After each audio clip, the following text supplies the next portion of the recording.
काय परिस्थिती झाली आज त्यांची. किती लोक आज प्रायव्हेट हॉस्पिटलला जाऊ शकतो, गरीब माणूस मरणार त्या कल्याण डोंबिवलीचा फक्त आणि फक्त गरीब माणूस मरणार. हा एक तरी श्रीमंत माणूस इकडे आलाय आणि तो त्याची डेट झाली असं होऊ शकणार नाही. प्रायव्हेट हॉस्पिटल जायचं तर 50,000 1 लाख रुपये कुठून भरणार सांगा ना ते, बघा कुठून भरणार ते लोक. लोकांनी फक्त मेणबत्त्या जाळायच्या, शोक सभा घ्यायची, थोडस रडगाणं करायचं, झालं लोक झालं, दुसऱ्या दिवशी विसरलं, परत कोणतरी मरणार आहे ते येऊन. तुम्ही आता स्टँड घेतला पाहिजे, आम्ही पण स्टँड घेतोय, तुम्ही सगळ्या डॉक्टर लोकांनी स्टँड घेतला पाहिजे. त्याला काय पाठवावं लागतंय.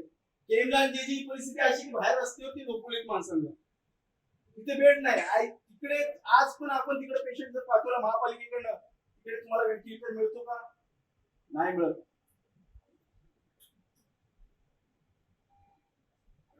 एक तर असं बोर्ड लावा इथे बाहेर, गरीब माणसाने कुठल्याही क्रिटिकल कंडिशन मध्ये यायचं नाही, ते मरून जाणार माणूस. तेव्हा तरी चला बोर्ड वाचून जनजागृती होईल, इकडे येणार नाही कुठेतरी फुटपाथवरती दम सोडून टाकतील. चालेल, आता तुम्हाला माहित पडला त्याच्या ऐशी नाही. आता तुम्हाला स्टँड पण आता म्हणजे काही आज रोज माणूस आलेले, आज तुम्ही आलेले, मी नेहमी येतो, आज तुम्ही आलेले, आज तुम्ही नेहमी येतो. आज तुम्हाला सांगू का पोस्टमॉर्टमची काय परिस्थिती आहे. चला चला बाजूला ठेवा सगळं. तुम्हाला एकच उदाहरण देतो, पोस्टमॉर्टमला जर रात्रीची बॉडी आहे ना, इथले अधिकारी काय सांगत माहितीये का, सकाळी पोस्टमॉर्टम म्हणून. आता ह्याचं उत्तर देऊ शकता का तुम्ही? ज्याला गरज असेल आणि जे बॉडी घेऊन जातात. नाही नाही नाही नाही, आम्ही अरे मी खूप एक आणि 2 वाजता पण PM करून आम्ही दिलेलं आहे. खूप वेळा आलो, नाही मिळत. 1 आणि 2 वाजता मी PM करून तुमचं दिलेलं आहे. टायमिंग ठरलेले, तुम्ही आता एका दिवस केलं असं ते नका सांगू. अनेक वेळा आजपर्यंत जेवढे पण पेशंट, आज कल्याणपुरीची एक बॉडी आली नाही ते त्याचं पोस्टमॉर्टम करण्यासाठी रात्रीच्या रात्री लगेच आमच्यासारखा आला तरच दिलं जातं. ते पण आमच्यापर्यंत एखादा नातेवाईक किंवा त्याचा अमुक मित्र आला तर आम्ही ते इमिजिएटली करून देतो. नाहीतर सकाळी या, तुमचं पोस्टमॉर्टम सकाळी होणार. कधी थांबणार हे सगळं? सिंपल आता त्याची कधी थांबणार? 12 वाजता त्याची ड्युटी संपलेली पण घरी जातील ना. कोण म्हणतो 8 वाजता 9 वाजता आलेल्या लोकांना सुद्धा त्या परिस्थितीला समोर जावं लागतं. कल्याण डोंबिवली शहर हा शर्मसार झालेला आहे. या हॉस्पिटलने आतापर्यंत जेवढे पण क्रिटिकल पेशंट असतील त्यांना पावती देऊन जे हॉस्पिटलला जावा, केम हॉस्पिटलला जावा अशा पद्धतीने ट्रीटमेंट दिलेली आहे. आणि त्या ठिकाणी पोचता किंवा पोचल्यानंतर आपल्या सगळ्यांना कल्पना आहे, तिथे अनेक लोकांनी दम तोडलेले आहे.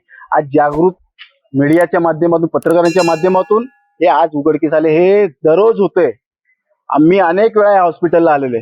आपण जर एखादा आपला नातेवाईक असू दे, मित्रपरिवार असू दे, कोणी कल्याणपुरीतला एखादा गरीब माणूस मेला ना, त्याचं पोस्टमॉर्टम जर इथे करायचं असेल ना, तर या ठिकाणी रात्रीच्या वेळेस आल्यानंतर सांगतात की आम्ही उद्या करून देऊ पोस्टमॉर्टम. म्हणजे अशा पद्धतीचं ह्या हॉस्पिटलमधलं काम करण्याची पद्धत आहे. हे पूर्णपणे नाकर्ते लोक या ठिकाणी बसवलेले.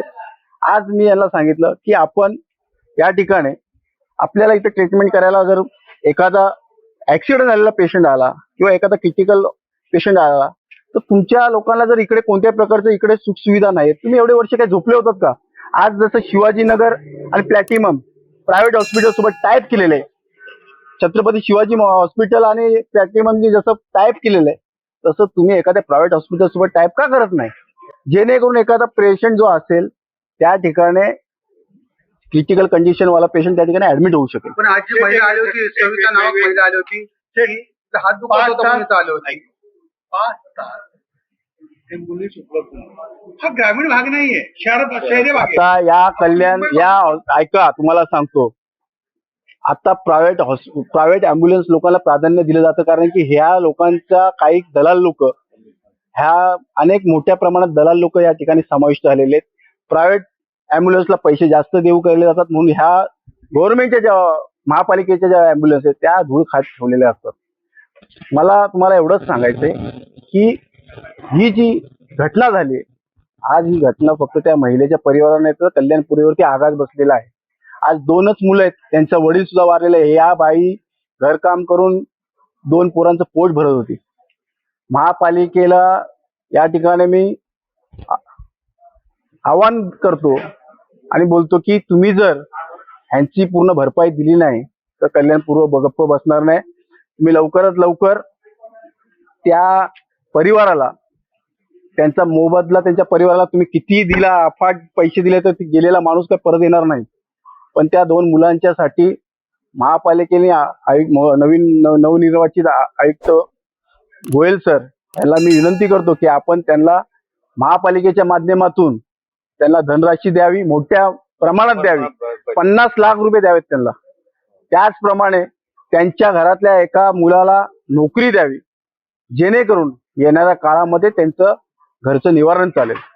मी या घटनेचा निषेध करतो आणि येणाऱ्या काळामध्ये अशी परिस्थिती येऊ नये त्यासाठी आपण एखाद्या प्रायव्हेट हॉस्पिटल सोबत टायअप करा.